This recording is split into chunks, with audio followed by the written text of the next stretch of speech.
अगर सामने वाले ने लिंक अगर इस तरह से बनाई होगा वायरस की, वी कैन नॉट, मतलब हम बच नहीं सकते।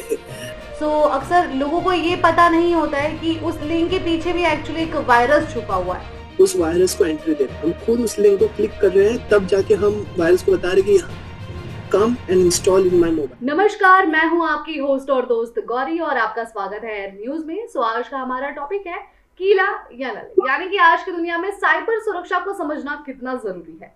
वहीं आज मैं बात करने वाली हूं कि साइबर क्राइम से कैसे बचा जा सके। वही साइबर सिक्योरिटी आखिरकार है क्या, और आने वाले फ्यूचर में क्या साइबर सिक्योरिटी हमारी हेल्प कर पाएगी? क्या इस साइबर सिक्योरिटी से हमारे साइबर क्राइम्स रुकेंगे या नहीं रुकेंगे? इन सब बातों पर चर्चा करने के लिए आज हमारे बीच मौजूद है मिस्टर पार्थ जामुकर, जो कि हाईलैंड सॉफ्टवेयर में as a cloud security researcher के तौर पे जाने जाते हैं। आइए उनसे जानते हैं। नमस्कार पार्थ जामुकर, आपका स्वागत है एयर न्यूज में। Thank you Gauri for conducting this interview. Let's start. मेरा पहला सवाल आपसे ये है कि सरल शब्दों में साइबर सुरक्षा आखिरकार है क्या, और ये आज की दुनिया में इतनी इम्पोर्टेंट क्यों मानी जाती है? So, बात ऐसी है कि now most of the people are connected to the digital security rather than to physical security. इसका मतलब कि अभी मोस्ट ऑफ द लोग अभी फिजिकल सिक्योरिटी से ज़्यादा अपने डिजिटल सिक्योरिटी पे स्ट्रॉन्ग है। They goes for the digital India और डिजिटल समथिंग वेयर, जैसे कि टेक इट एज इंस्टाग्राम और टेक इट एज व्हाट्सएप और टेक इट एज योर जो इंटरनल डेटा रहता है, जैसे कि तुम्हारा एज, आधार कार्ड वगैरह वगैरह, what ever, all this information जो है वो काफ़ी अलग अलग जगह पर यूज हो रही है। सो इसको सिक्योरिटी देना हमारा काम है, and if we not, then हमारी आइडेंटिटी कोई और यूज कर लेगा, and then it will be like an someone else will be using your identity and do malicious things. और क्या मे भी ऐसा भी हो सकता है, योर फिंगरप्रिंट, आपके पासवर्ड चुराए जा सकते हैं, and then he can access your account, he can do anything. So that is the reason cyber security is very important. So yeah. Okay. वही आपसे मेरा दूसरा सवाल ये है कि ऐसा प्रतीत होता है कि साइबर हमले अधिक बार हो रहे हैं। वही 2024 में हमारे सामने आने वाली कुछ सबसे बड़ी साइबर सुरक्षा चुनौतियां क्या रही हैं? अभी बात ऐसी स्टार्ट अभी हो चुकी है कि the starting from the 2023 AI अभी आ चुका है। If you know the chat GPT, the Gemini, Claude, Bing, Copilot, ये सारे AI अभी आ चुके हैं। सो जो हैकर्स को जो टाइम लगता था एक प्रोग्राम बनाने के लिए, एक वायरस बनाने के लिए, वो काफ़ी टाइम लगता था। It's not like an one day work. So उनको काफ़ी टाइम लगता है, but because of the AI इनका जो वर्क पैटर्न है वो काफ़ी इफिशिएंट और काफ़ी स्ट्रॉन्ग हो चुका है, because they are using the power of AI. So AI is something, the attacks can come from that side. So in terms of cybersecurity, we need to strengthen our security. या फिर हमें अपनी सुरक्षा not only from cyber security के कुछ तरीके से, but we need to secure ourselves from the AI as well. So वही आपसे मेरा तीसरा सवाल ये है कि आर्टिफिशियल इंटेलिजेंस के उदय के साथ, यानी कि जब वो आए हैं, जब वो लॉन्च हुए, तो क्या साइबर अपराधी अधिक प्रशिक्षित होते जा रहे हैं? एआई साइबर सुरक्षा परिदृश्य को कैसे बदल रहा है इस जनरेशन में या फिर इस यूथ के लिए? एग्जैक्टली जैसे कि लास्ट इसमें मैंने बताया कि जैसे कि अभी AI आ चुका है। सो जो अटैकर्स है, हैकर्स है, take it as from any of the country, opposite countries और एनिमी कंट्री, ये खुद के AI बना रहे हैं, and when they create their own AI, they can attack, they can use that AI to attack us. So related to this अभी बहुत सारे डॉक्यूमेंटेशन निकल रहे हैं, टेम्पलेट्स निकल रहे हैं, नई नई टीम बन रही है, नए नए प्रोडक्ट्स बन रहे हैं कि वो AI से हुआ अटैक को कैसे जाने और ह्यूमन ने किया हुआ अटैक को कैसे डिफरेंशिएट करें, और अगर AI ये अटैक कर रहा है तो क्या पैटर्न है उसका। सो इसको हम बिहेवियर एनालिसिस बोलते हैं कि that is a term called behavior analysis. And we behavior analysis, or we as a security researchers, we call this a humanoid, so human based detection response team, जो कि humans खुद उस AI को जानने के लिए रहता है कि ये AI के थ्रू अटैक आ रहा है या how is it coming. So yeah. तो वही मिस्टर पार्थ जामुकर, बढ़ते हैं राउंड 2 की तरफ। मेरा आपसे पहला सवाल ये है कि रैंसमवेयर हमले अक्सर सुर्खियों में बने रहते हैं, दिखाई देते हैं हमें काफी। क्या आप बता सकते हैं कि रैnsomware क्या है और व्यवसाय अपनी सुरक्षा कैसे कर सकते हैं? मतलब जो बिजनेसेस चल रहे हैं वो अपनी सुरक्षा कैसे कर सकते हैं? पहले रैंसमवेयर क्या कैसे अटैक करता है उससे पहले let's understand what is ransomware. Ransomware एक तरह का वायरस है, it is one kind of malware। इसका काम बस एक होता है कि एक बार मल्टीपल कंप्यूटर्स में एक बार एंट्री कर देना एंड जी। आफ्टरवर्ड्स वो इनक्रिप्ट कर देना, मतलब it will lock your system, it will lock your files, that you can not open your files in short. अगर तुम्हें उस फाइल को ओपन करना है तो आपको पासवर्ड लगेगा, और ये जो पासवर्ड है ये इनक्रिप्टेड रहता है, कुछ एल्गोरिदम के थ्रू इनक्रिप्टेड रहता है ये पूरा डेटा।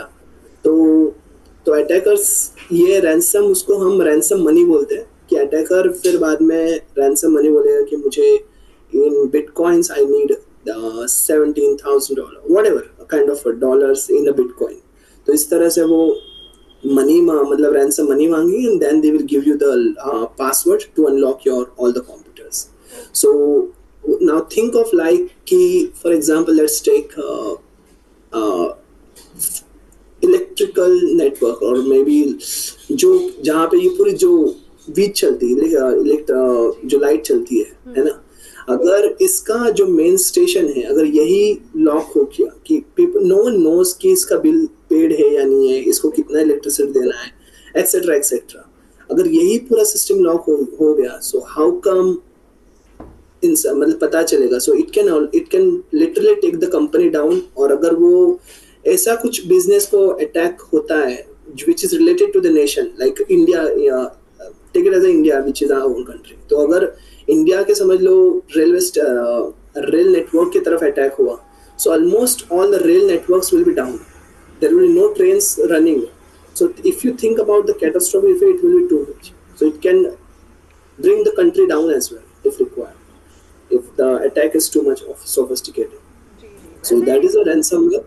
जी, जी। और इसको इससे बचना कैसे या फिर बचते कैसे हम, मोस्ट ऑफ द तो हम मतलब we give a security to the multiple clients, and then हम उनका बिहेवियर एनालिसिस करते हैं बिकॉज कि कैसे रैंसमवेयर आता है, कैसे घुसता है, what is a way of attacking and all, and on that terms we detect and monitor बिल्कुल। कंटिन्यूअसली। जी, वही मिस्टर पार्थ जामुदकर, हम अक्सर देखते हैं कि व्हाट्सएप पे हमें काफ़ी लिंक्स आती हैं, जहाँ पे हमें वहाँ पे क्लिक करने के लिए कहते हैं। तो वहाँ पे क्लिक करने के बजाय अगर मतलब कोई बहुत से ऐसे लोग होते हैं जिनको पता नहीं होता है कि इस लिंक के पीछे भी अक्सर अक्सर वायरस दिखाई देते हैं। तो उससे बचाव कैसे किया जा सके फॉर ऑल पीपल्स? अभी थोड़ा सा मैं खुद अगर ऑफेंसिव बन गया, अगर मैं खुद ऐसे कोई लिंक भेजता हूँ तो एक्चुअली देखा जाए तो most of the time we can not, मतलब हम बच नहीं सकते। अगर सामने वाले ने लिंक अगर इस तरह से बनाई होगा वायरस की इट इज अनडिटेक्टेबल, तो फिर उसका कोई सिग्नेचर नहीं होगा तो वी कैन नॉट बी बिल्कुल, सेफ। बिल्कुल। जी, जी।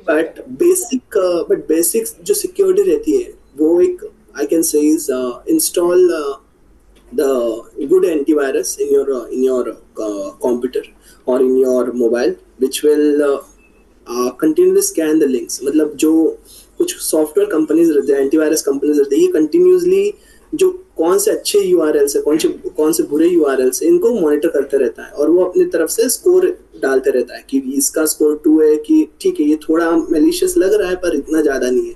सम जो एक्चुअली बहुत ही वायरस जिसमें एक्चुअल में वायरसेस है और हमें पता नहीं एग्जैक्टली क्या काम करता है, तो उसको स्कोर ज़्यादा बढ़ जाता है।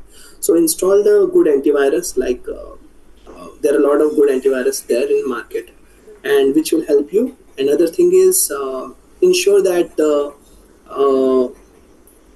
कोई मिस्टेक्स, मतलब जैसे कि तुम जब फॉर एग्जांपल लेट्स से कि मैंने फेसबुक का आपको एक इंस्टाग्राम की लिंक आई जिसमें आपको बोला था कि एक रील की लिंक आई है ना।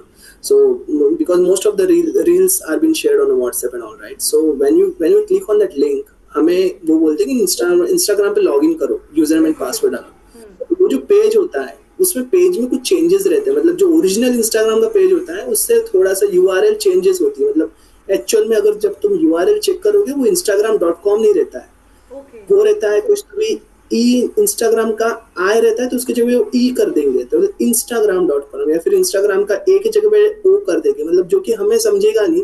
हम क्या देखेंगे, वेब पेज देखेंगे, पेज तो सही है, यूजर नेम एडमिन जैसे इंस्टाग्राम का रियल रहता है वैसे। सो यूआरएल के ऊपर ध्यान देना होता है। सो अक्सर लोगों को ये पता नहीं होता है कि उस लिंक के पीछे भी एक्चुअली एक वायरस छुपा हुआ है, तो इसकी पहचान किस तरीके से की जाए? तो एग्जैक्टली वायरस छुपा होता है वो थोड़ा सा डिफिकल्ट है, but again most of time क्या होता है कि हम खुद उस वायरस को एंट्री दे रहे हैं, हम खुद उस लिंक को क्लिक कर रहे हैं, तब जाके हम वायरस को बता रहे हैं कि come and install in my mobile, तो हम खुद उसको परमिशन दे रहे हैं हमारे मोबाइल में एग्जीक्यूट होने का। सो व्हेनेवर आपके पास यूआरएल आती कोई भी तरह की, सो उसका यूआरएल चेक करना कि is it a good URL bad URL, वो कैसे चेक करे, तो फेक यूआरएल होती है कुछ, जैसे कि फॉर एग्जांपल flipkart.com हो गया, तो flipkart.com का जो फ्लिपकार्ट का नाम है वो एक्चुअल नाम है, उसका डोमेन है वो, अगर फ्लिपकार्ट के जगह पर ई कार्ट होगा या समथिंग नाम चेंज हो गया, तो अटैकर, इसका मतलब ये होता है कि अटैकर जानबूझ के कोई आपको फेक लिंक दिखा रहा है, हाँ ये फ्लिपकार्ट की लिंक है पर ये फ्लिपकार्ट की लिंक नहीं, ये कुछ और ही लिंक है, और ये हम अक्सर जल्दी जल्दी क्यूरियस माइंड के हिसाब से हम भूल जाते हैं कि उस लिंक को चेक करना, और हम जस्ट क्लिक कर देते हैं, और उसकी वजह से ये सब कुछ चीजें होती है।